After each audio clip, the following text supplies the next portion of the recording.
So first, I'd like to thank everyone here today for being a part of this live virtual event, and for those viewing this recording. It's so wonderful to see so many familiar and new faces joining us. Thank you to everyone at the Holocaust Memorial and Tolerance Center for helping to make programs like Sundays with Survivors and 2G Tuesdays the success that they are. Thank you to our survivors, and especially Aron Krell, for sharing your testimony with us today. Welcome to Sundays with Survivors, an incredible program that brings Holocaust survivors and their testimonies to people all over the world, and provides a platform for us to record these testimonies so we can share them with future generations. My name is Michael Mantell. I'm a psychotherapist, educator, and 3G, the grandchild of Holocaust survivors. In 2020, during the pandemic lockdown, I reached out to the Holocaust Memorial and Tolerance Center about doing a one-time private event for family and friends in honor of my grandparents who are Holocaust survivors. The program was so successful that we added another event and another and another, and we opened it up to the public. These programs have featured dozens of Holocaust survivors and their family members, and have reached hundreds of people all over the world and raised about $10,000 for the center. I am grateful that we've been going strong for almost 2 years now, almost 2.5 years now. And in 2021, following the success of Sundays with Survivors, we added another program called 2G Tuesdays, which provides children of Holocaust survivors the platform to share their parents' and families' testimonies with people from all over the world. Sadly, since the last time we met, we've lost another survivor who shared his testimony with us on Sundays with Survivors, Stephen Berger. His passing and the passing of other survivors is a grave reminder of how important and urgent these programs are. And unfortunately, this part of the program has become too familiar and too regular.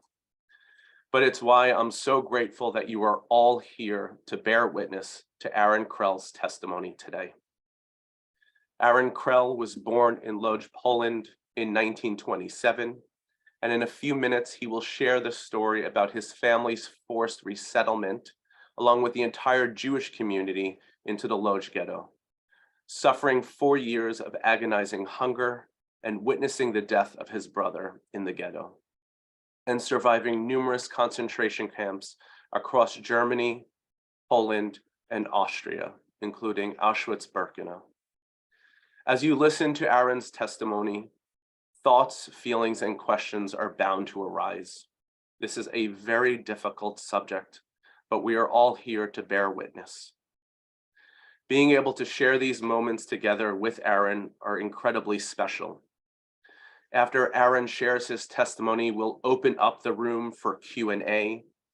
During that time, please feel free to share. It will make this program even more memorable. During the Q&A portion, please feel free to raise the virtual hand emoji if you know how to, and I can call on you. Type in your questions or comments in the chat, and I can ask them for you, or you can unmute yourself at that portion of the program. Just a few announcements before we begin. Please save the date for 2 virtual programs in February. Our February 2G Tuesdays program, featuring Anna Salton-Eisen, who will be sharing her father George's testimony, will take place on Tuesday, February 21st. And our February Sundays with Survivors program, featuring Holocaust survivor Henry Schachter, will take place on Sunday, February 26th. Both links will be provided in a follow-up email. We'll also include a link to this recording. Additionally, I know many of you had made donations when you signed up for this program, and I'd like to extend a thank you for your generosity. Your contributions help HMTC continue to educate young people on the horrors and lessons of the Holocaust. If you'd still like to make a donation, you can do so after the program, I've included a link in the chat, and as I said, there'll be a link in the email. Also, please consider reaching out to HMTC to learn more about their community educational programs, their incredible small but mighty museum, and to find out ways that you can become involved with the center, either by volunteering your time, bringing students to the museum, or bringing HMTC's Holocaust Education and Tolerance building programs to a school or community center near you. As a grandchild of Holocaust survivors, I am so thankful to all of the survivors who are sharing their testimonies with all of us, to organizations like the Holocaust Memorial and Tolerance Center that make Holocaust education a priority and their daily mission. And of course, to friends like you who seek to educate yourselves about the Holocaust, speak with survivors, and share these testimonies with others. Your support of these programs and the museum means so much to me. So again, thank you so much for being here. And with that, I would like to welcome Aron Krell. Do I start? Yes, please. Okay. Thank you, Michael. And ladies and gentlemen, good morning. I'm here to give testimony of what I went through and all of the Holocaust survivors. Some even had it worse than I do, but I was lucky to survive. It all started on September 1, 1939, when the Germans invaded Poland and later when they occupied Poland. When the Polish people who surrendered and when the German occupied Poland, that was the time that the fate of the Jewish people of Poland was sealed.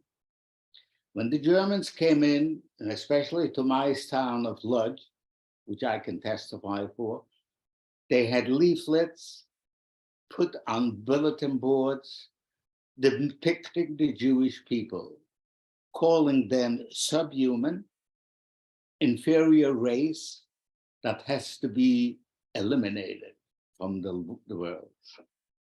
They have also introduced the German infamous newspaper, Der Stürmer, which means the storm.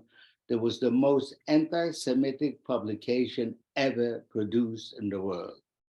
They depicted the Jewish people with the long hook noses and big belly, and always saying that these are the Jews, and they are the scourge of the world, and they have to be eliminated. After being on Lodz for about a month or two, there were rumors that there will be a ghetto, formed a ghetto for all the Jews in the Lodz. The ghetto was slated to be on the poorest section of Lodz, and all the Jewish people were told that they would have to go. If they didn't go, they were forced to go. So we were lucky to purchase a room from a Gentile, from a Pole, and we family relocated.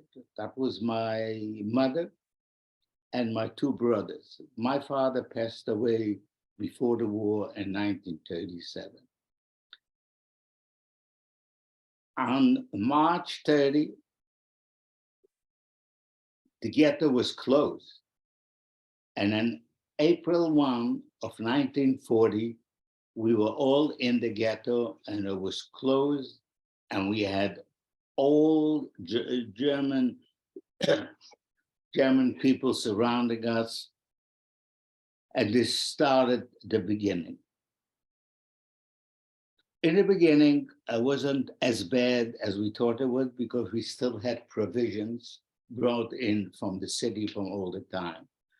As the ghetto continued, things were getting from bad to worse. There were no hygiene.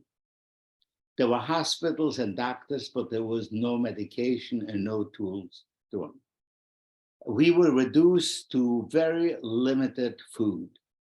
And we created the head of the Jewish community created jobs for us so we can do some productive work, and therefore the Germans would feed us.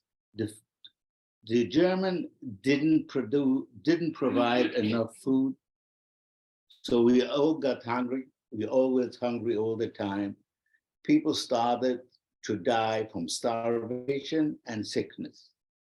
And things were getting so bad that the first time when you saw somebody on the street dead, you had sympathized with. But then the bad thing started when you saw multiple deaths every day in the hundreds and then in the thousands. So the ghetto was a closed-in square, and we lived as best as we could. But the only consolation in the ghetto was that after a days of hard work, we came home, even whether we were hungry, but we still had family and we still had a bed to sleep. As the war progressed, and in 1944, they started to liquidate the ghetto. Now, we did not know where we're going or what's going to happen to us, but section by section from the Lodz ghetto was evacuated. We were put into cattle cars and nobody knew where we're going. Why? When we lived, it was one of the last sections of the Lodz ghetto that we were evacuated. They put us in cattle cars, put in as many people as it fit in. I can't tell you how many, whether it was 70 or 100 or in the cattle car, we had two vats, one vat with drinking water and the other vat for human, whatever you have to do.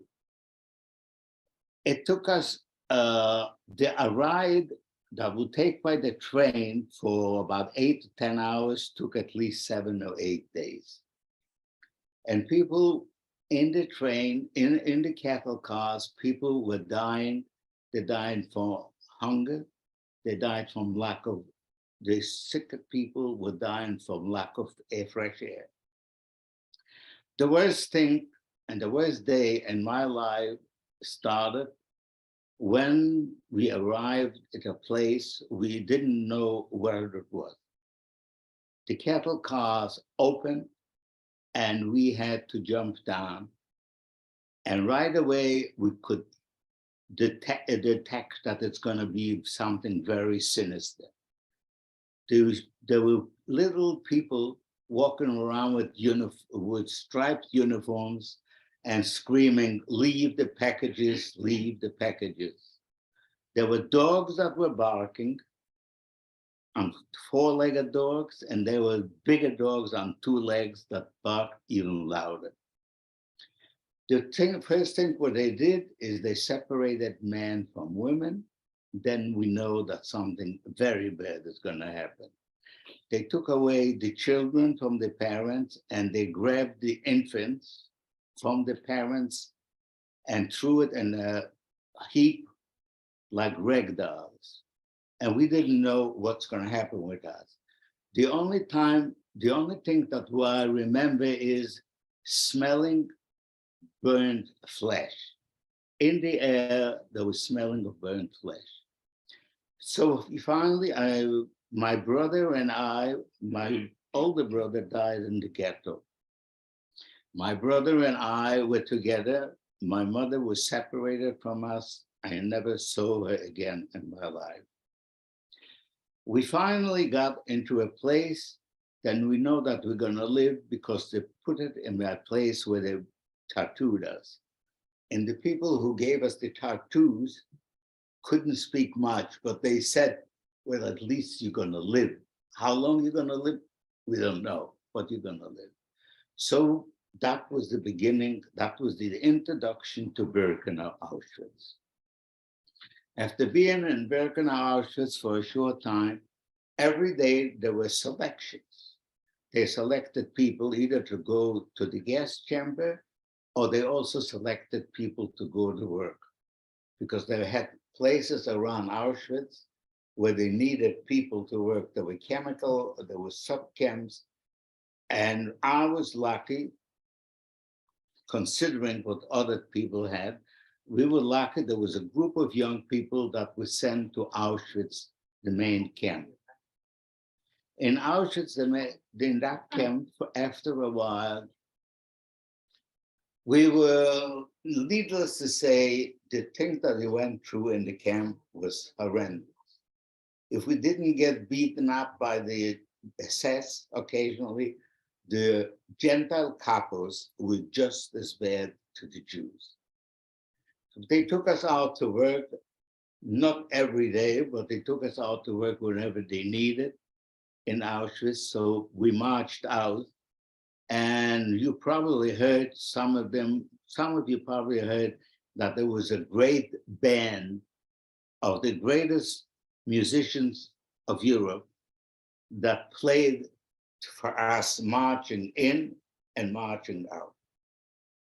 We were working countless hours. You have to understand that in the concentration camps, we never had watches, and we never had calendars, and we never had mirrors. The only time that I could tell how I looked is by looking at my next inmate. So when he looked bad, I would assume that I looked just as bad. Being in Auschwitz for several months, we were put into cattle cars again. We didn't know where we were going. So it started out as a rumor that we go to a different camp or to a working camp. Nobody knows for sure. Traveling in the cattle cars for about 6 or 7 days, we arrived. We always managed to arrive at night, no matter where it was. The only time that we arrived, the daytime, was at Birkenau, Auschwitz. So after a grueling journey from Auschwitz, we finally stopped in a place that was signed Sachsenhausen. We never knew what Sachsenhausen is, but it turned out that Sachsenhausen was one of the first large camps, large concentration camps that the Germans built for the political opponents of the Nazi government. Coming into Sachsenhausen, things didn't look very well for us. The trials and tribulations that we had to go through were probably indescribable. The food was meager, the food was almost non-existent, but we survived. How we survived, I don't know, we survived. After being in Sachsenhausen for several weeks, we went on a transport again, not knowing where we're going. Finally, we arrived at a place called Liber Rose. It was a small camp. It's supposed to be a working camp. But let me tell you that all the working camps were also extermination camps. The reason why I call it extermination camps is because we worked very hard all hours of the day and in the evening without knowing how many hours we worked. The work was hard, the food was bad and little. So people naturally died, they passed away. So I call it as just as well as a labor camp as an extermination camp. In that camp, we were assigned to clear some grounds for keeping, for building, excuse me.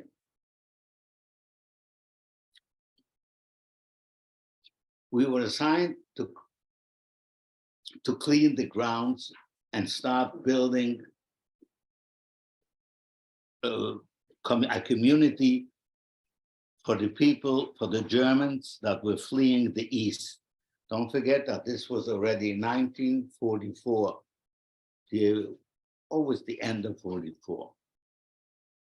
And so we worked until we heard rumors that the Americans and the Russians are coming close. So when we heard the Russians, and you don't forget that we were walking to work early in the morning without a proper attire, without proper shoes, and without a proper food. So when we heard the rumors that we were going to be evacuated again, we did not have any transportation. And this was the beginning of our march. We walked from Liberosa. We didn't know where we're going. However, we walked from Liberosa back to Sachsenhausen. The trip took about 7 or 8 days. We had very little food at all. If your food survived, that you portioned it little by little, you had something good to eat. Most people didn't. And if they fell on the way walking, the SS would shoot them dead and put them in a wagon that we had to carry the dead to the nearest place where they dropped them off and buried them in a grave. Finally, we arrived back into Sachsenhausen. Finding Sachsenhausen for the second time was not as bad because it was already starting to clear up the camp, but we didn't know what was happening. We arrived there probably October or November. And no, I'm sorry, I think we arrived the second time and now in Sachsenhausen was already 1945.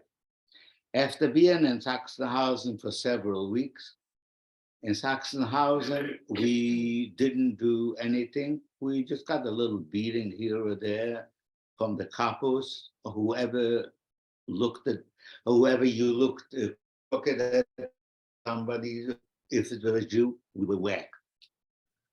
Sachsenhausen, we were transported again in cattle cars without, of course, knowing where we go. After several days, we arrived in a place in the dead of night in the harsh winter of 1945. The snow on the ground was gone, and we came in there late at night, frozen, cold, hungry, late at night. As we arrived, right away, they said to us, get undressed and go to the showers. So we didn't know, had already the knowledge, or not experience, but the knowledge that they had gas chambers, and they asked the people to get undressed, and they heard them do so-called showers, but they were gas chambers. Here in Sachsenhausen, we took showers. You cannot imagine what happened on a cool, freezing night. Take a shower with cold water. And what they did is we took showers with cold water, and they had it marched up again to the top because the showers were in the basement. And they did it several times. So then there was the rumor that they do it. So a lot of people died in between. They died. And the rumor was that there was not enough room for us where to go. So we were going up and down and until enough people died, that they had us march double quick, stark naked, dripping wet, into a barrack where the triple deckers, and they put in on the bunks as many people as they fit in. And that was the greeting in Mauthausen. Mauthausen was a very bad camp, very bad. The conditions were inhumane. And there were several, the Mauthausen was divided into several different camps, and the lowest camp was meant for the Jews. And the Jewish people that were there were tremendous, horrible. It's nearly indescribable in the conditions that we live.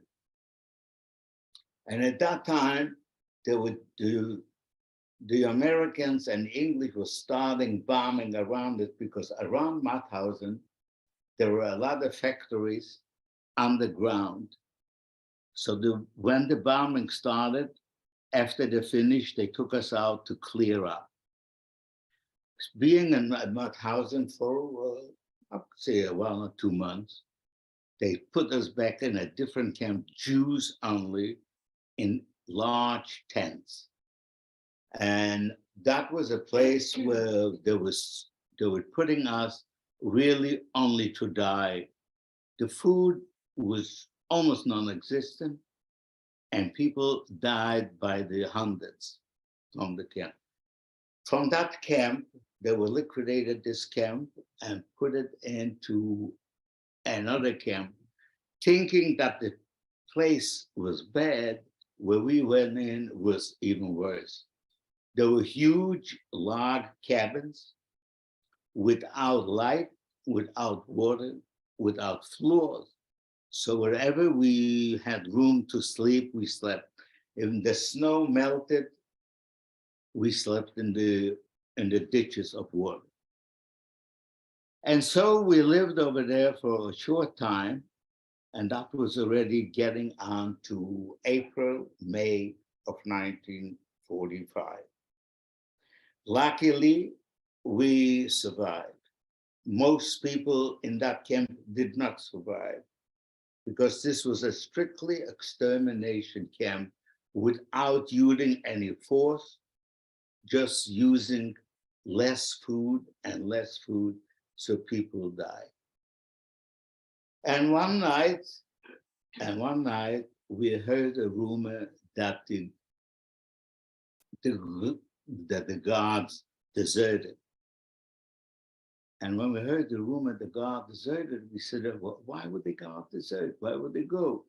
Then we realized that the Americans were coming in, and on May 5, we were liberated by the Americans. It was the 71st Division of the Third Army.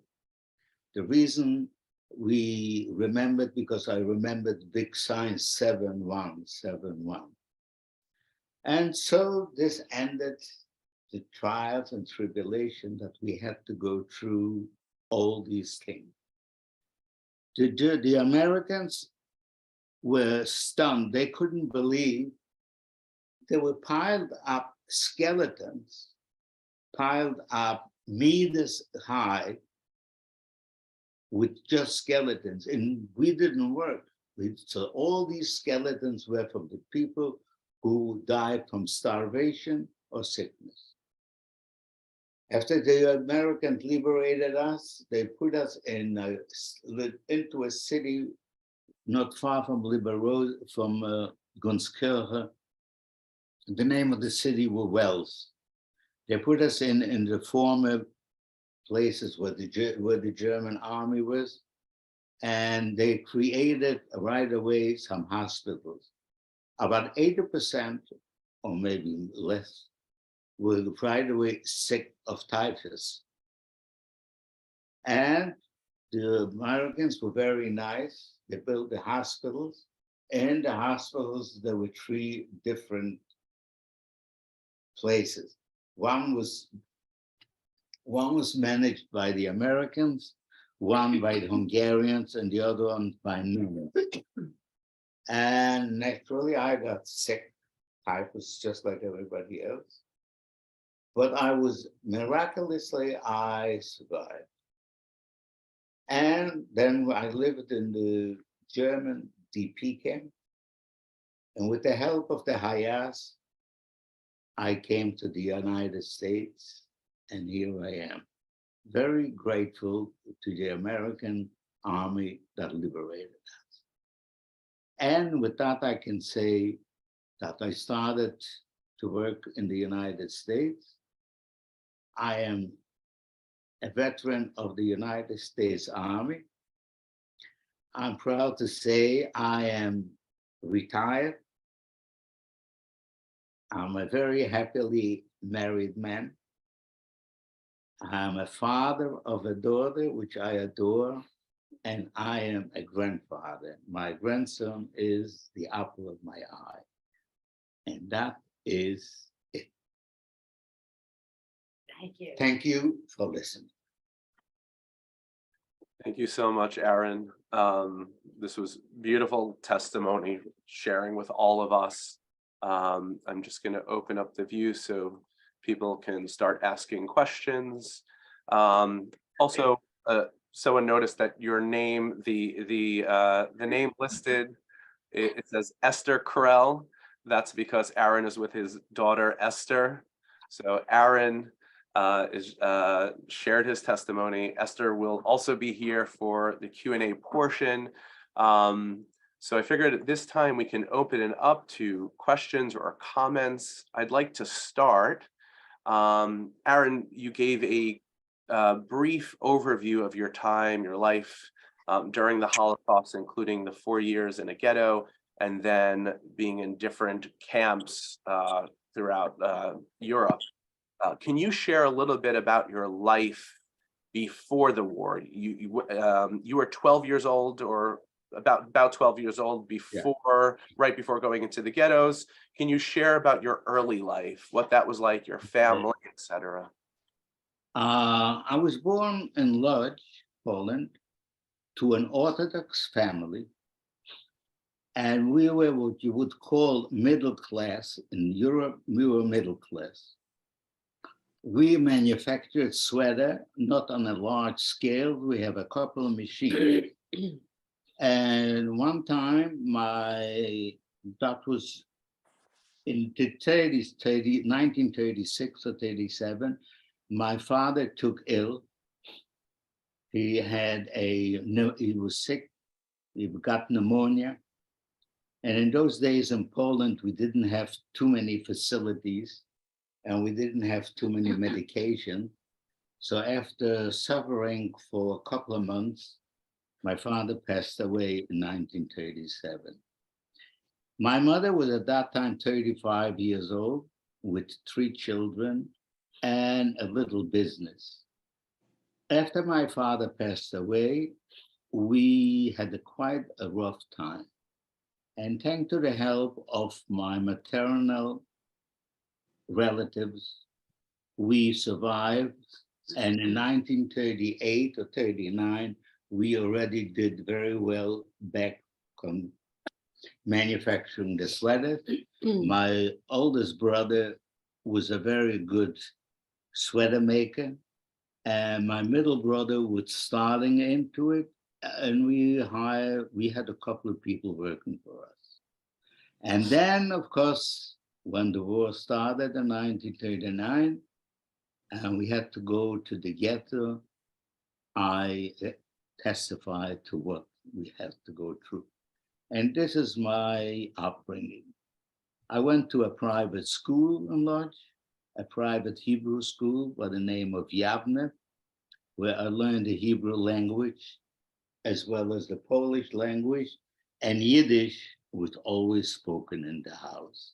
So you can say that I learned Yiddish, Polish, and Hebrew. And here I am. Beautiful. So if there are any questions, I am happy and ready to answer. Mike? Yeah. Yeah, I'd like to ask you one question, Aron. You said that, which housing was it? Was a political house? Was that what it was? It was political? Well, in Poland, you have to understand all the Jewish people were in politics. Uh-huh. So what we had a newspaper every day. Right. And there was not even a day that I can remember where they didn't discuss, oh, what happened here, there, and everywhere. Were we politically involved? No. my father and we belonged to an Orthodox shtibel, because there were big synagogues, small synagogues, and people were just praying. So when you talk about politics, we were not involved. No. I thought all Jews are in politics. Anyway, I also wanted to say one thing that, I listened to you, and I mention it a lot when Michael has these webinars, these Zoom meetings, that my mother entered the concentration camp, and she was from Hungary. Much later, as she walked in, the girls who were there, they were already immune, and they pointed to my mother and they said, "You see the smoke over there? That's your parents." That's the way she was greeted when she came to the camps. Just wanted to bring that up. Well, this is why I mentioned that when we arrived in Birkenau, Auschwitz, the first time, the air was very smoky, and it smelled from burned flesh. We didn't know at that time that there was chambers, that there were crematoria. We just got off the train, and we were so worried. We were such a pandemonium getting off that train that we didn't even think of anything. Couldn't think of anything. Right. And I just want to thank you for the wonderful testimony that you gave us. Thank you. God bless you. Thank you for listening. Thank you. What anti-Semitism did you experience growing up? What anti-Semitism did you experience growing up? Personally, where we lived in Lodz, anti-Semitism was all around. To say that we suffered from anti-Semitism individually, no. We lived in the center of town, and we lived in a very exclusive, very Jewish neighborhood. And I wouldn't say that I suffered personally from anti-Semitism, but we had a lot of anti-Semitism in Lodz, because every time that they paraded, when there was a holiday and they paraded, they always screamed, "Jews are the scourge of the world, and Jews are the reason that we have problems."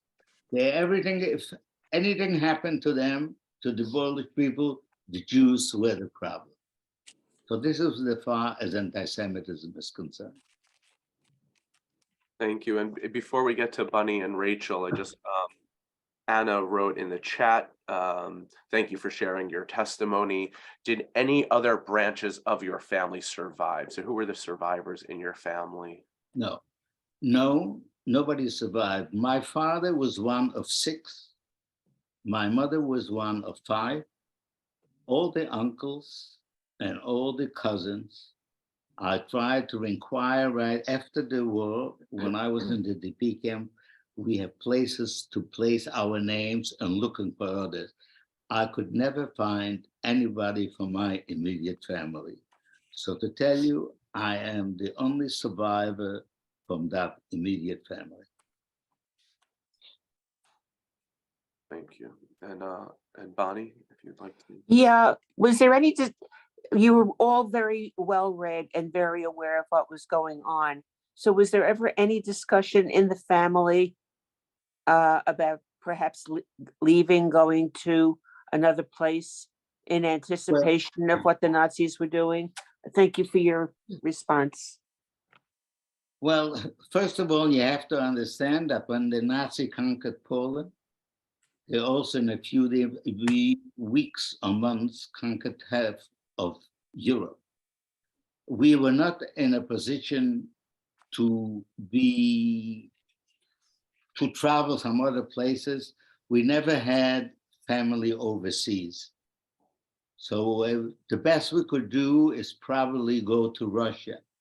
And the Jews in Russia didn't fare very well. Right. It's almost like going from the frying pan valley.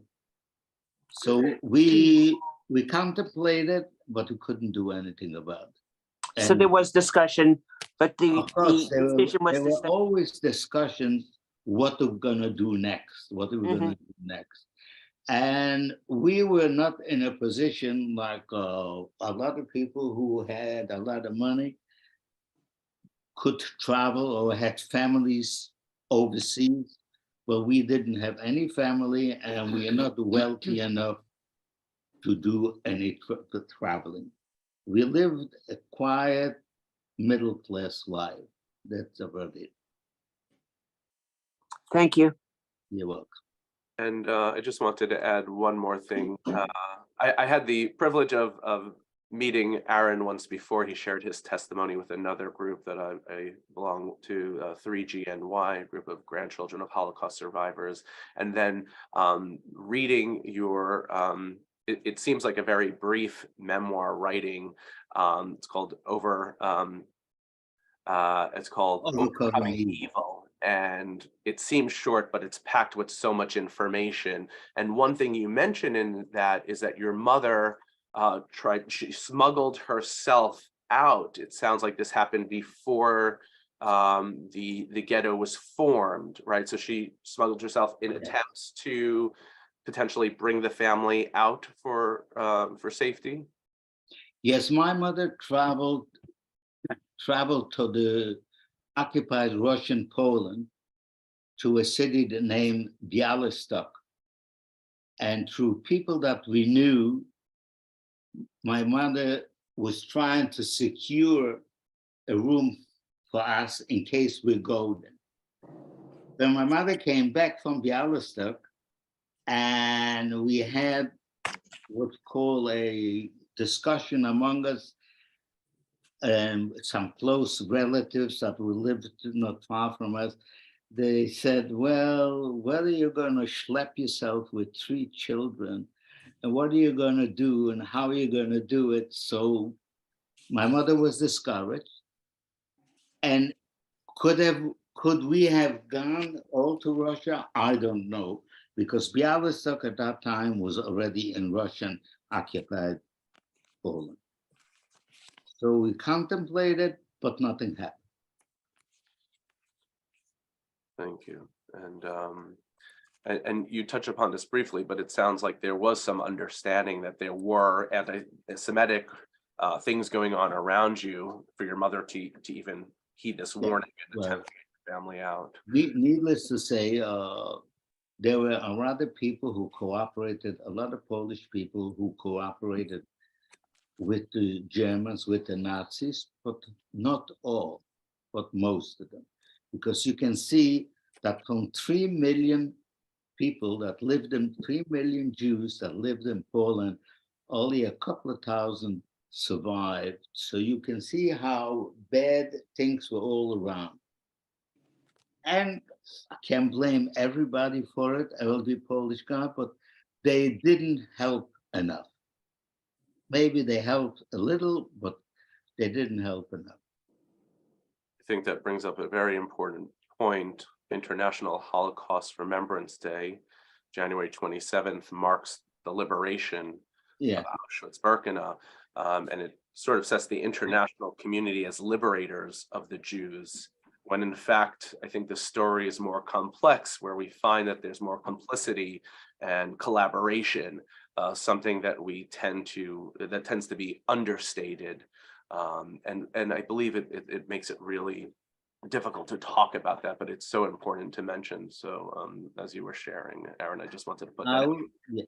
I would also like to mention that for the 75th anniversary of the liberation of Auschwitz, my family and I traveled to Poland, and we participated in all the ceremonies that were there to commemorate. So we went back to Auschwitz, back to Birkenau, and unfortunately back. Thank you. Rachel, I'll call on you, and then we have a few questions in the chat and some that I'll ask as well. Aron, thank you so much for participating and telling your story. I'm here with my husband and my 15-year-old son, and it's so wonderful that we hear what your experience was like. I have 2 questions, if I can. The first is, when you think about the fact that you were able to survive and went through so much pain endurance, when you describe freezing, being with cold water, being asked to march around in the freezing snow, do you think that there's some traits or something about the people who survived the pain endurance and the starvation and those conditions? Is there something other than luck? How do you understand that you and the people who were able to survive these conditions did as the people, rather than people whose bodies died after these conditions? Yeah. So let me put it first is the will of life is so strong that you overcome all the necessary things. And the main thing is to be an optimist. And I am an optimist from the beginning of my life. I always thought it's going to be better. That I survived, I would say plain English, dumb luck. That's all I can say. And it is indescribable how many people didn't survive. And it also that I can also say that the world in general didn't care, only because we're Jews. And I don't say only the European countries, but all countries all over the world. And I don't want to go deeper into it because this is how I feel. Thank you. And my second question is, do you notice now that you've been living in non-war time, times when you have, when your body reacts to memories, to stimulation from your past, like a type of post-traumatic stress, understandable reaction, where there are sounds, you talked about that you joined the army and were a soldier, were there ways or which now in peacetime that you notice your body responding to stimulation that came from your early life? Well, it's very hard for me to answer that question. The only thing is that I cannot forget and I will never forgive. Even though there was a woman that her name is Eva Kor, she forgave them. I will never forgive and never forget.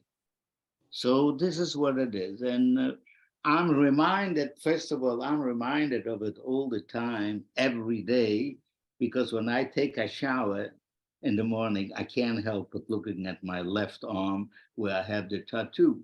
So this in itself brings me to the point not to forget, because I can't forget. And I have to make peace with myself. And if I talk about it all the time and complaining about it, doesn't do you any good. To testify and testimonies, I am always willing to do, but I don't want to live in the past. I try to live in the present and hope for the future. Thank you. Yeah.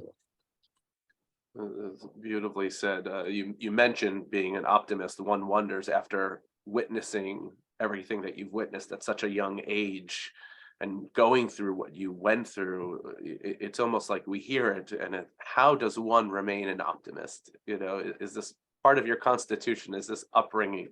It's incredible to hear you say that, but it's almost like it's unbelievable, but it's inspiring.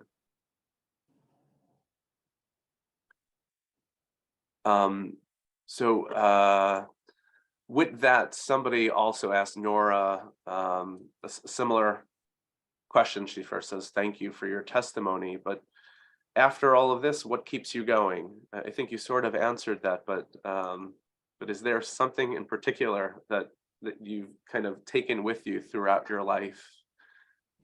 Well, first of all, I I look at things different since I'm in the United States, since I'm free, because the most important thing in life is freedom. When you have freedom, you can do many things and you can aspire to everything that you like. And being in the United States and having married and living a nice life and retired, so I don't have any plans for the future. We don't have, because at my age, 95, there is not much of a future, but I don't look bleak at it. I looked at every day is the first day. This is what it is. And I only hope for the better of whatever will come. In overcoming evil, you mentioned a little bit about your time in the ghetto and your mother. You had to wear the yellow band, your mother taking it off and trying to sneak out, go back to your home. Okay. Can you share a little bit about a little bit more about your time in the ghetto? You know, you mentioned your brother. As we entered the ghetto on April, the ghetto was sealed on April 1, 1940. In the beginning, like, I don't know if you recognize, my mother and I don't look typical Jewish, what they would describe as a typical Jew. So what we did, my mother and I took off the yellow stars and went back to our apartment that we had, because we couldn't take everything with us. So we went back to take pictures on the wall, to take, family heirlooms, family pictures. Needless to say, my mother and I, when we came into the apartment, it was stripped. Everything was gone. There were 4 walls in every room, and that's it, nothing else. When my mother and I, when we saw this, they said, well, we have to right away run back to the ghetto, get some in. There were places once in a while that the guards were not such close for one to the other, so you lifted the wires and crawled in. So my mother and I, we looked for side streets to get back to the ghetto, not the main street, because we were afraid the Germans wouldn't recognize us as Jews. But there were plenty of Polish people who didn't speak German. They only knew one this Jude. And Jude means Jew. So we had back in the ghetto, and that was the end of it. There was no other way out. No other way out. You were very young at this time, so 12 years old in the ghetto to about, it was 4 years, is that correct? In the 4 years, it makes me 60. 16. Been liberated, I was 17. You Moved to the army, I was 23. can you share experiences about other people you met during this time, friendships that you may have formed? Well, I had a friendship with several people not in the ghetto. We were very close family. We didn't have. In Auschwitz, I was very close with a guy, my bunkmate. I was slept on the third tier and he was on the bottom. And it just so happened that when I worked as a volunteer for the claims conference, went through some names, and one name I had access to a lot of names of the Holocaust survivors, because that was the time when we worked on the claims conference, worked on labor payments from the Germans. And I saw the name of Shulam Kramarski, which is not a usual name. It's a very unusual name. So my friend go, oh, Kramarski, this is the guy that I slept in the same bunk. And it just so happened that when I found out through Elaine Schnell, who worked as a lawyer in the claims conference, I think she still works there, she says, oh, you know what? They're here this weekend because they came from Israel for, I don't know, a wedding or a mitzvah. And I finally made an appointment and we met. We met in New York, and then he has a daughter in Charlotte, North Carolina. When he came to visit her, he called me up and we went over and visited. That's the only close friend. The other close friend that I had, we were friendly in the DP camps. And when I went to America and he couldn't go, for some reason, he didn't pass the muster to go to America. He went to Israel, but I didn't meet him. When I came to Israel the second time, I met his wife, but he passed away a couple of years before. And this is as far as the friendship goes. So, Shulam, you met when you were young in the camps. Yes. And after retirement, doing work with the claims conference as adults, Yes. was that, how many years in between this chance? How many years in between? Well, we're going to do the math and we'll tell you if you will start figuring from 1940, 42 or 44 until 19, what was it? At least 60 years. I retired in 2000 and I started working in the claims conference 2000. Wow. So you take, it's about 55, 54 years. Wow. And this was a chance meeting, it sounds like, because so It many was a people, my chance grandmother meeting, was somebody who It was also, just a chance meeting. I had the list of all the people in front of me.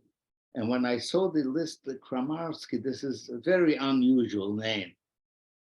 And then I find out, I asked my supervisor, she was Elaine, I says, do you know anything about this person? She says, yeah, they just came in for a wedding over mitzvah, I don't know. And this is how we met. We made arrangements with him. We met in New York in a restaurant.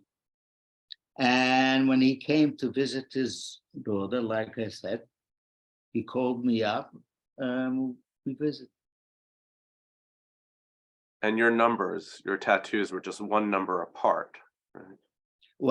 Yes, one number. Mine is B7998 and he is B7997.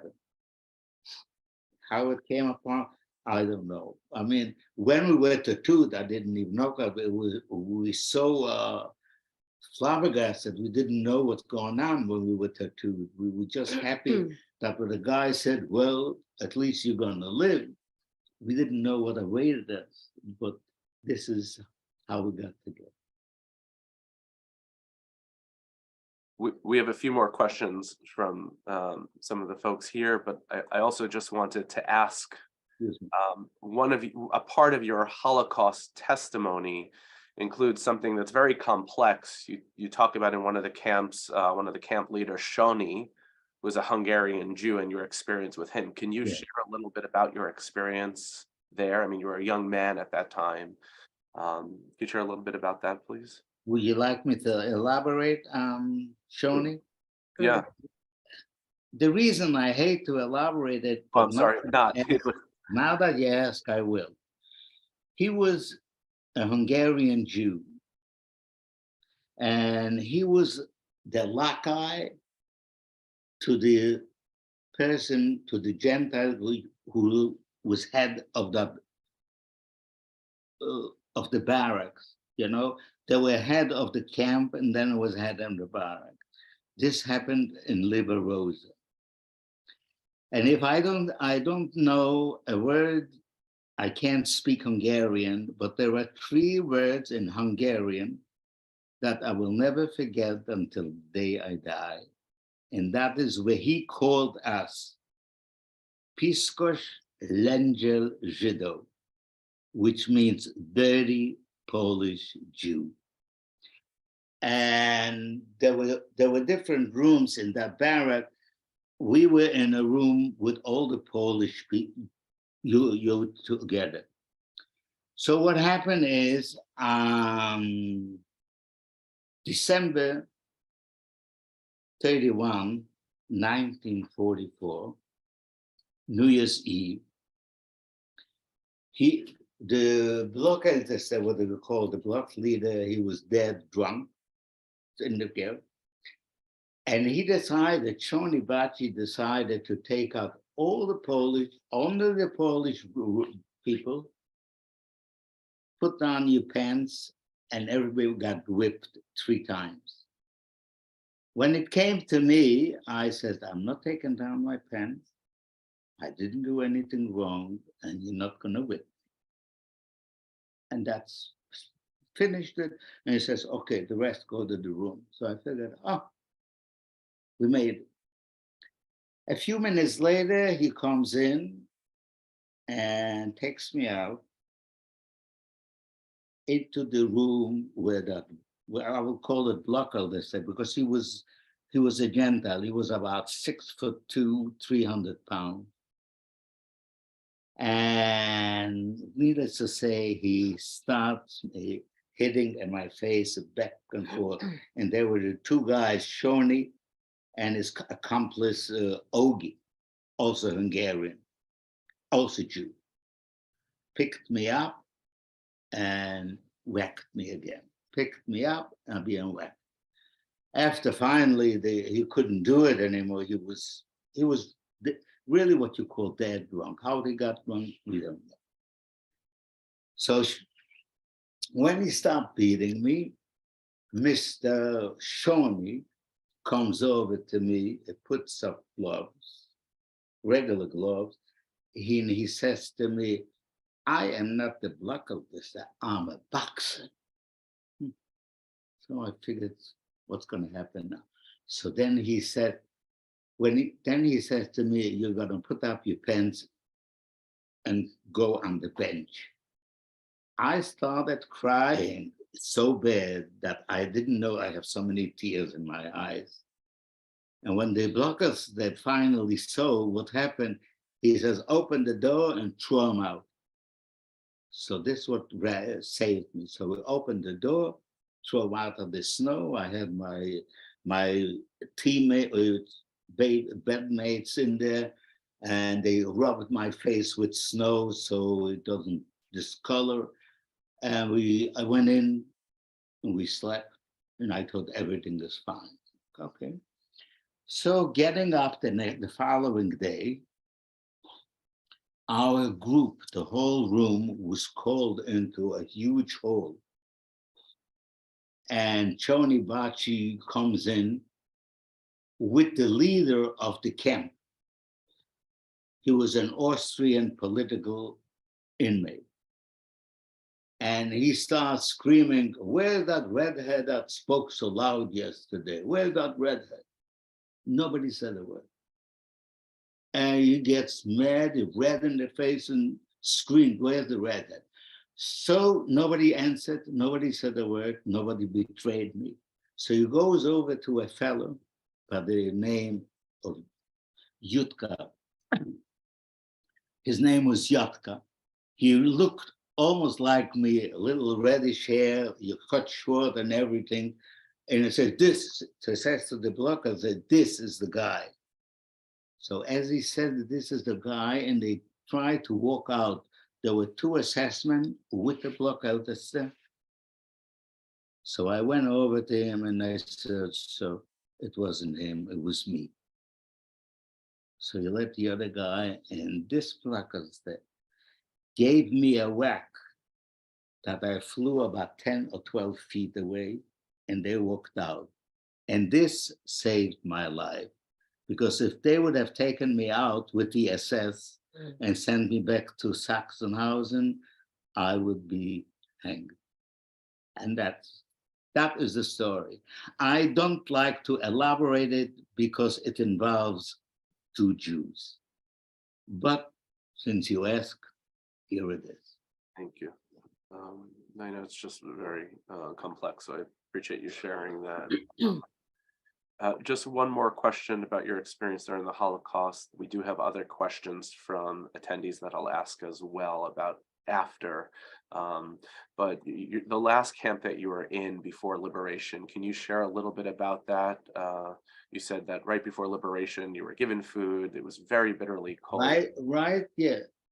Right after, before the liberation, where we put in those, those log cabins, and our food was so little that people died left and right. So the rumor was, I think they're putting in some poison in it because look how many people died every day.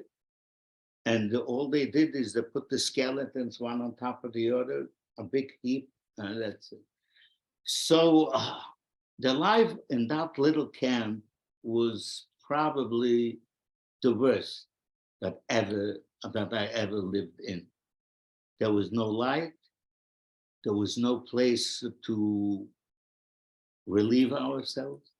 You have to go behind it, relieve, whatever you can do. I don't even remember defecating for weeks. Urinating, yes. Defecating, no. And we didn't have a floor, so like I said, if it rained outside or the snow melted, we slept in the ditch. Many times I slept out next to somebody. When you woke up, he was dead. We didn't know about it. We said, oh my God, I slept next to a dead man on top of it.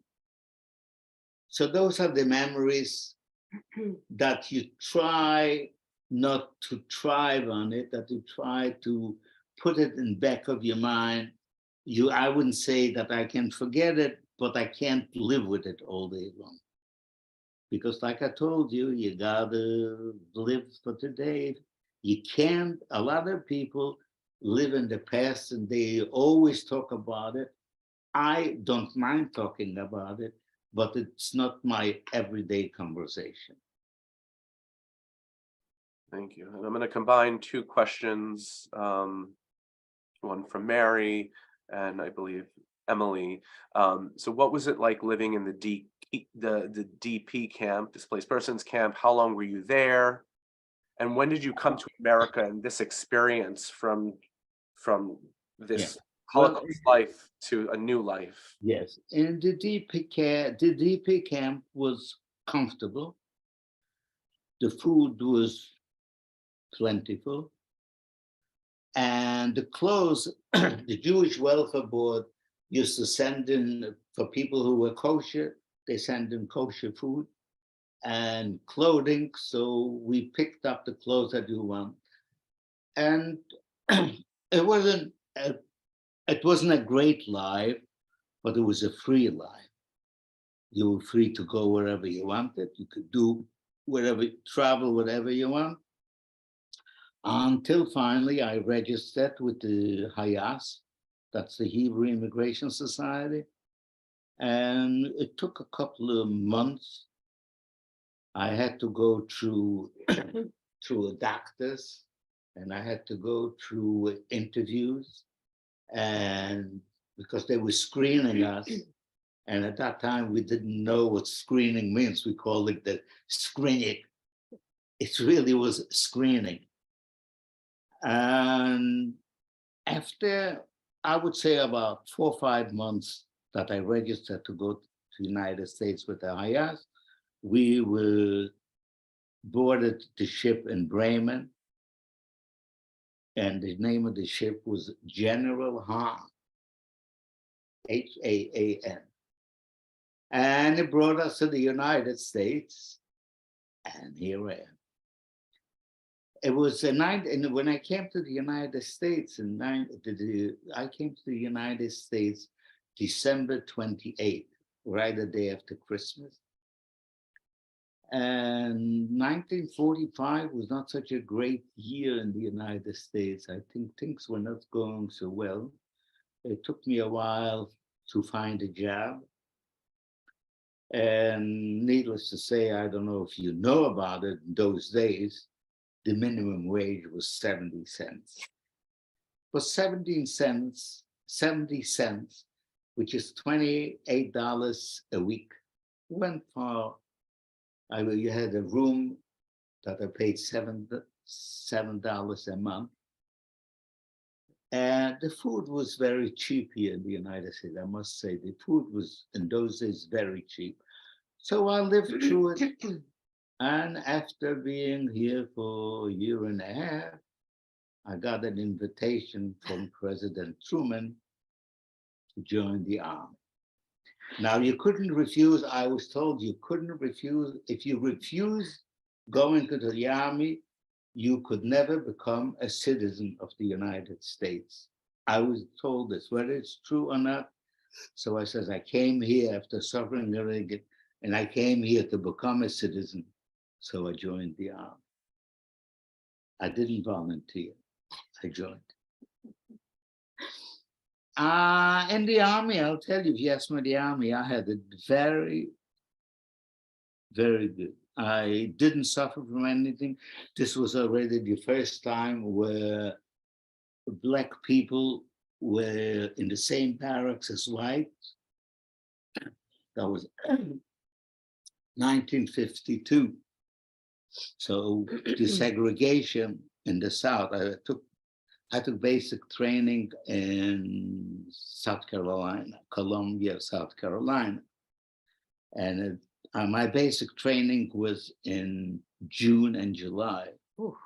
So we had a colonel who said to us, when you get out of this army and somebody tells you go to hell, you tell them you've been there. It was so hot, it's terrible. And that's what it is. I was mustered out in 1954. Became a citizen the same year, because once you in the army, you don't have to wait 5 years to apply for citizenship. You apply anytime you want. So I applied for citizenship. I became a citizen. And this is it, Aron Krell, the citizen of the United States. Amen. We have a bunch more questions. So we have a lot of questions for you. And I'm going to ask Just one one more minute. question of you first before I ask Esther a question. So another question from Emily is, did you hear about rumors of liberation? Because you were liberated after Auschwitz and other camps. Did you hear about this liberation? Did it inspire any hope if you did, or were you doubtful? No. What was that? No, in all the times that I was in camp, I never heard any rumor about liberation.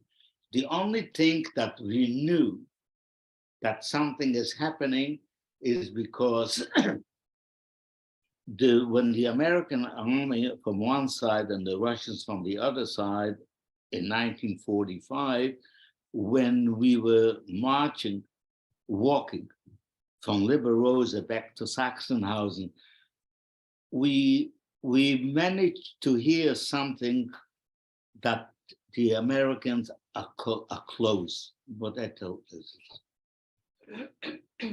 Never heard of being liberated, never thought of being liberated. We never thought, but we will be liberated, but we were. So I'll ask this next question to Esther, and then Rachel has her hand raised. So Rachel, after this question, if you can share your question or comment. But Esther, your father Aron says that Liberation May 5th is his second birthday. And I hear a lot of people mentioning how important this day is for them. So I wanted to ask you about the importance of the second birthday, your father's second birthday, to you and your family. May 5th, you mean one of the most important holidays on the Krell family calendar? I mean, we still celebrate every year. Every year we get together, we go out to dinner. We always pick a really good restaurant, a fine restaurant. Sometimes we just get together here and we, we order up food, and and my father makes the best toast every year to those who could be here and to those who couldn't. It's so important. I call him every May 5th, I mean, I speak with them every day, but I always make a special note. And then my father, oh, I'm 77 today. Yeah, it's funny, right? But it's so important, to celebrate this. I mean, to have survived what he survived. I mean, it's a simcha. It really merits celebration. And my father, it's like, oof, every day we're alive, it's time for a party. Like, why not? I've certainly worked hard on emulating his optimism. It's a better way of looking at the universe. I think I think it makes you happier. But I mean, I can't underestimate the importance. It is just what a thing to celebrate. What a thing to celebrate. And Michael, I couldn't help but I was thinking when you asked someone asked the question about what keeps my father going. He says optimism. What keeps me going? Nakuma. For anybody in the room who knows the Mama Lou shit, revenge. And every day I'm here. Every day he's here. I'm here. Thank God I have a son. Every day we're here. It's revenge, pure and simple. I'm here. We're still here. He went through what he went through, and he survived, not just survived, but thrived. And so, May 5th, what a great day. What a great day. Man, beautiful. Now I know the secret, Aron. That's why you only seem 77 years old. That's the secret. Because he's 77, precisely. Amen. Precisely. Working on 78, God willing. Amen. My father reminded me that my grandmother did the same, and Simon said that his father also made a holiday of his Liberation Day on May 8th. And Simon, thanks for being here. Hi to you and the family. And Rachel, I'd love to get to your comment. Okay, hi everyone. I just want to make a comment.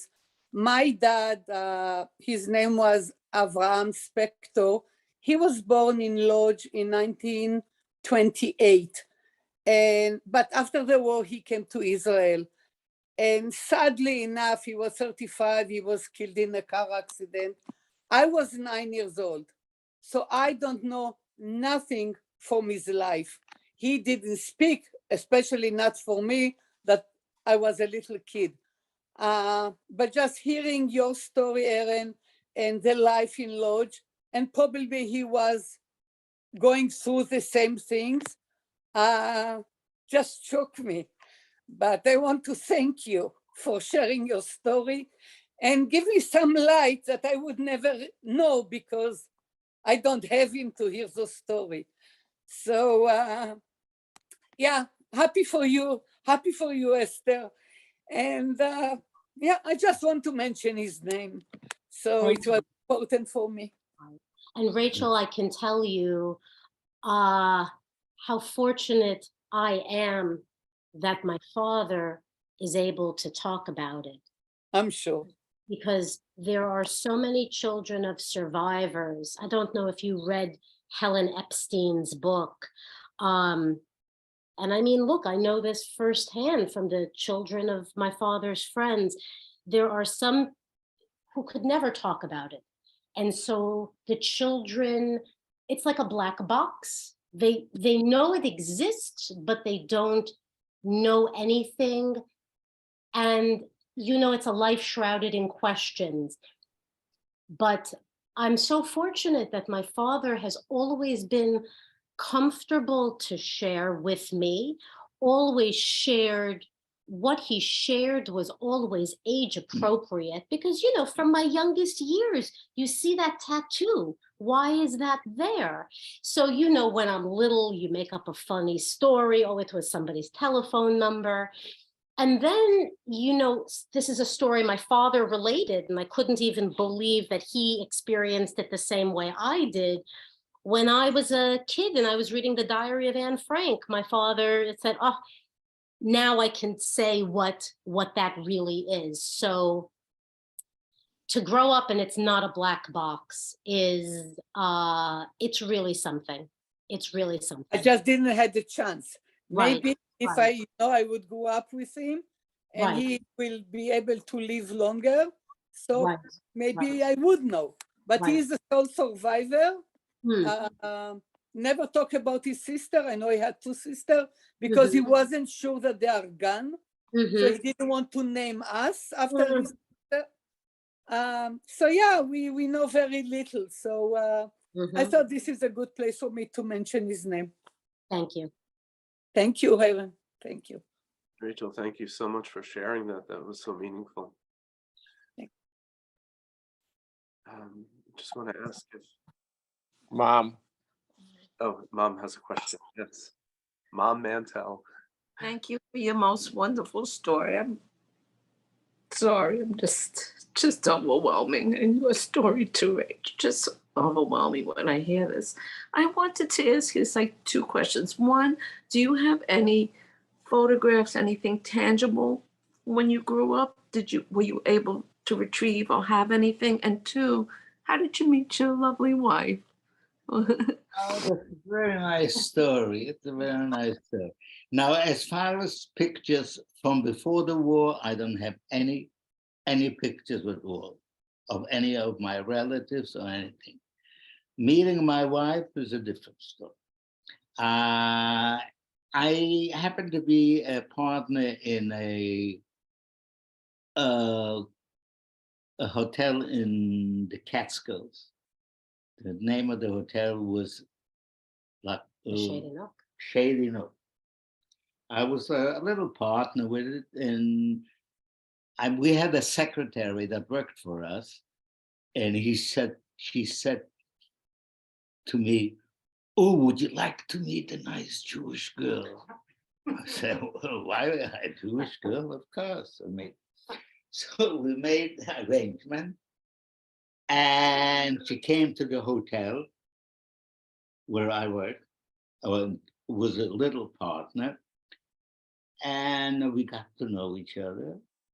I got to know her name, Lillian, and she got to know my name, Aron. Very simple. And we communicated on and off. And then I happened to go, I had a friend in California, so I said, I want to go out and see how life is in California. And so we were separated a couple of months. Coming back, our relationships got a little better, and we became a little closer. And day by day, it grew on us, and we decided to get married. And I'm very lucky that she picked me as a husband. I am a lucky guy. I must say, I'm a lucky guy. How come you can't hear?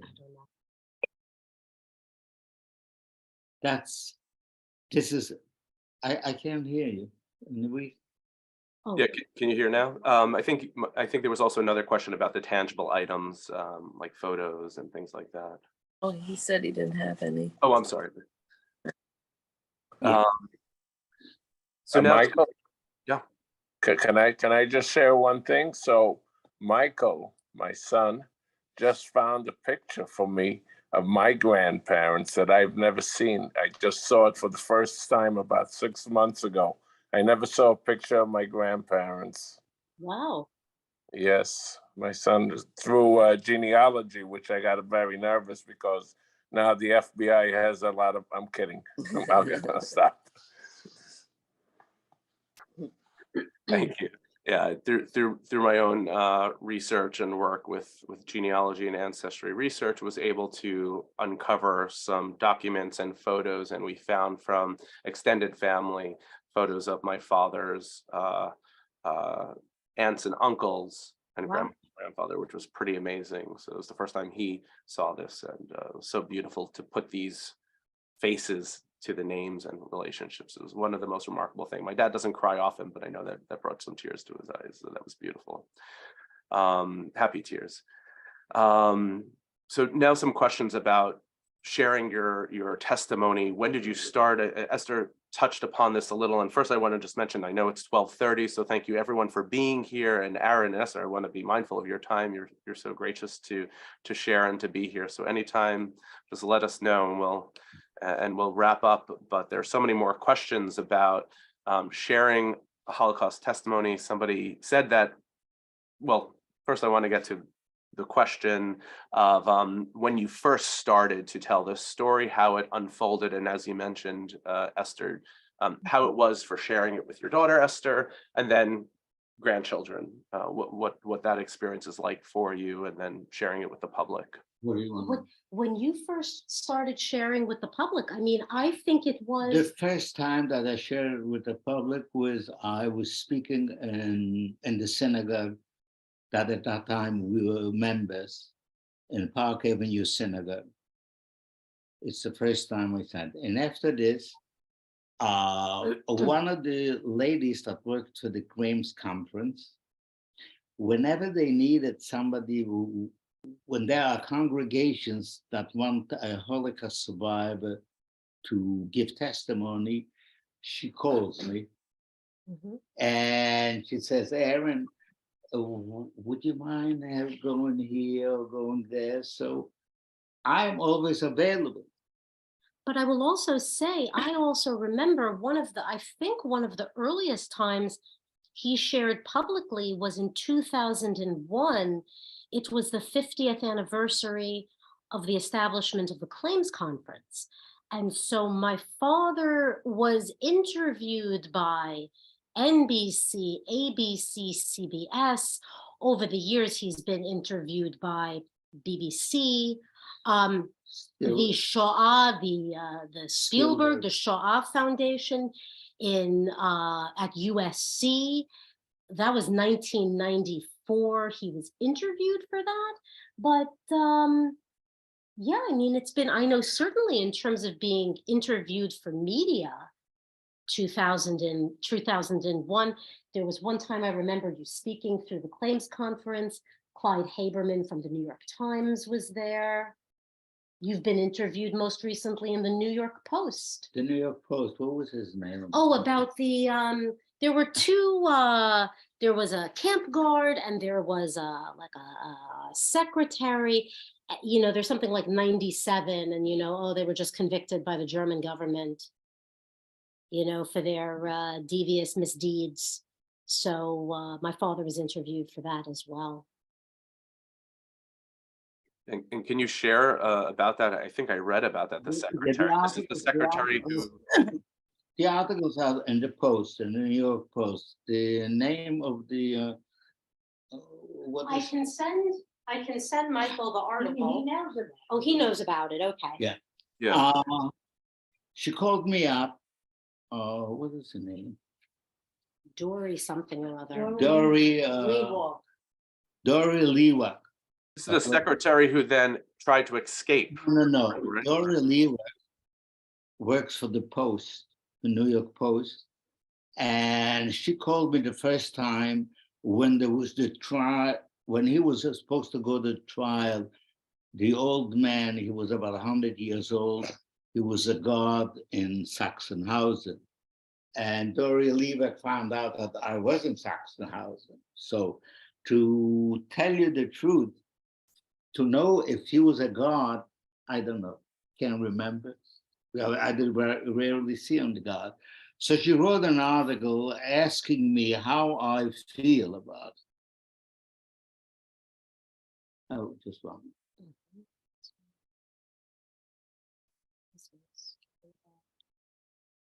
Okay, don't worry about it. Okay. So she asked me, how do I feel about the Germans finally getting through? So I explained to her, it's a little too little and a little too late. If they wanted to catch that guy, they had 54 years time to do it. Now, why do it now to a guy who is 100 years old? What are they going to give him? 50 years in prison? So whatever you get is like a sham trial to make themselves good for the whole world But look what we do. We are still trying former Nazis. So what happened? He got a sentence. He was tried, convicted, sentenced, and the sentence was suspended. And the second time when Dora Lewer called me was in reference to a woman that was a secretary in Stutthof. Stutthof was a camp in northern Poland. It's a silly little city, and Stutthof were a lot of women, and where my mother perished in Stutthof. I don't know how, when, but this is it.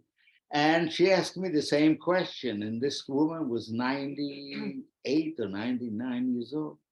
So it's the same answer. Well, what good is it? What good is it to try a person, even if it's convicted?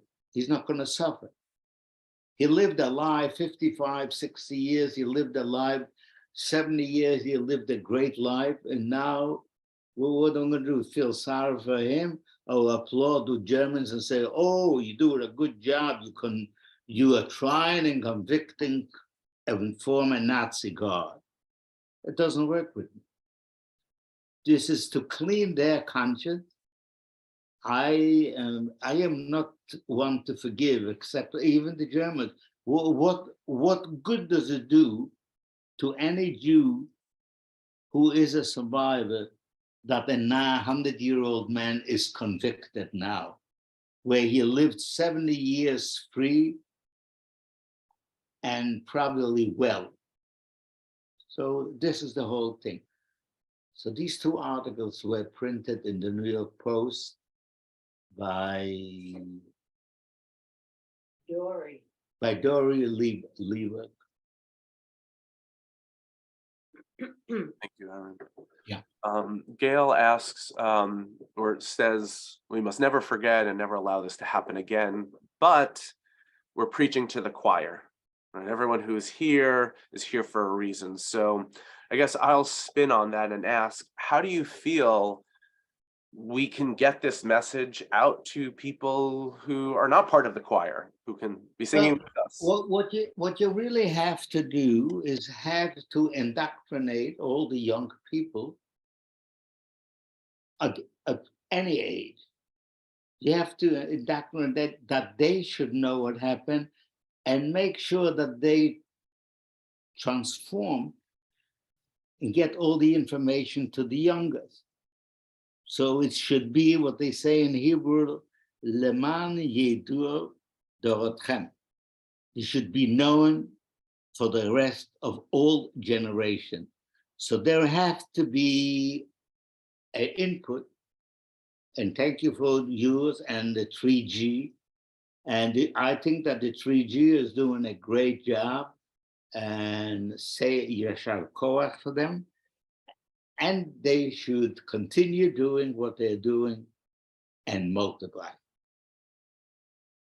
Thank you. And just a few more questions, if that's okay. We just got a bunch. You lived through some of the most horrific manifestations of Jew hatred. What is your opinion on what's going on today with anti-Semitism and Jew hatred and anti-Zionism? What is your response to that? And I know, Esther, you teach in schools, you're a history teacher, so I'm kind of curious also your feelings about this, the manifestations of Jew hatred, and how we can educate young people on this. But Aron, again, to you, lived through the worst. What is your experience of what it's like today? First, I want to say that our Jewish members of Congress are not doing much. I wouldn't say they do. If they do very little, I don't know, but I know they don't do very much. When they can have Ilan Omar and the others from the squad saying things about Israel and about the Jews, and they don't get an answer and they don't get a reprimand, I think this in itself is very disheartening. Right now, let's say the same thing. Do I feel anti-Semitism personally? No. I don't encounter anti-Semitism on one-to-one. I live on the Upper East Side. I congregate with Jewish people, if we do, so we don't feel it.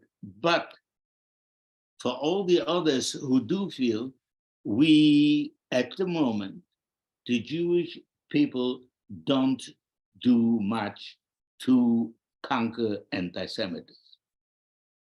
We need more to be done. And what they do, the what you call it, the league, Anti-defamation, mm, ADL. yeah, ADL. ADL is doing a job, but from what I hear and from what I see, it's not much in the public. I think we have to publicize it more and indoctrinate a lot of people more about it, and definitely do more. There's need to be more participation to it. And Esther was a child of Holocaust survivor, and as a history teacher, how has this informed the way you approach education, how you see Jew hatred or anti-Semitism, and the direction of Holocaust education? I mean, you know, something that I do point out to my students is, historically speaking, when it all hits the fan, you know, when in doubt, blame the Jews, right? 'Twas ever thus. Do you have I didn't bring my power cord. What? Do you have a power? I just want to let you know that we're running very low on battery on my computer. So it was charged and clearly it's falling apart. I mean, I would like to say education, but you know, something, you know, no, it's all right. You know, and look, like my father says, I don't critique Jews when I'm in front of non-Jews, but you know, I will throw stones inside the tent. And when I see Jews who are anti-Zionists, it's like being a turkey in favor of Thanksgiving. And when I see Jews who are more moved by the plight of the quote unquote oppression of others, and they don't think about what's happening to their own kind, I can't help but think about those secular German Jews during the Second World War who looked at religious Jews, people like my father, like, you know, we're different, this will never happen to us. And it happened to them. And this idea that Jews who loudly and vocally criticize Israel, that you think that that's going to save you, right? I mean, my name is Esther, Purim is my favorite holiday, but when Mordechai says to Esther, when the decree comes that all the Jews are to be wiped out, and Mordechai says to Esther, you think that being in the palace, you think you're going to be safe, and that's what spurs her to action? We have to think of ourselves first and make the priority helping our people first, and education, and educating the future generations. Absolutely beautiful. Beautifully said. Thank you. And I think it speaks to the state of Holocaust education. The youngest Holocaust survivors are in their late 70s, and there's going to be literally a new face to Holocaust education. Those of us who weren't there personally, but have to carry on these testimonies as our own. And I think that's such an important part, what you're mentioning. And the people we're educating have no connection, or will have no connection to it, no direct connections. And I think that also speaks to the urgency of again, these programs, but also, as you're saying, how we approach Holocaust education. It will be so important, and our Holocaust IQ is very low, and this demonstrates that. We are only looking for Nazis and swastikas, but we don't understand that anti-Semitism and Jew hatred takes on many manifestations, as you said, Absolutely. today's form, anti-Zionism, look, the most- similarities between what it was before. The most weaselly thing of all is the people who say, oh, I'm not an anti-Semite, I'm anti-Israel. Hmm. Oh, I don't have a quarrel with the Jews. Oh, but Israel shouldn't exist. I've never heard anybody say that about any other people. I don't have a quarrel with the French. I love baguettes and foie gras. France shouldn't exist. And this weaselly, the idea that anti-Zionism isn't Jew hatred, Hitler played the same double game. The Germans played the same double game. And when I see it happening today on college campuses from the allegedly educated, I mean, listen, the historical understanding in this country is sub-basement. So in general, but particularly when it comes to this topic. Yeah. Thank you so much for sharing that and enlightening us. I think you're absolutely right. There's this trajectory that we're seeing. History doesn't always repeat itself, but it definitely rhymes, right? And we're seeing a lot of those similarities of the changing face of Jew hatred, from hating someone for their religion to hating Jews because of their race, and today hating us because of our nation. Aron, I wanted to give you both the last words, but Aron, maybe we'll leave off with this one last question, and then please any last comments, questions, or any statements from Aron or Esther. But the final question that I'll pose is, are there any lessons that you would like to leave us with from your experiences as a survivor and from sharing your testimony with us today? What would you like to leave us with? Lessons? Well, I would like to leave the whole thing to tell you and to expand and to tell the world that when you see a spark, don't ignore it, because from a spark will be a fire. So Hi, don't. Steve. Have a nice day. Regards.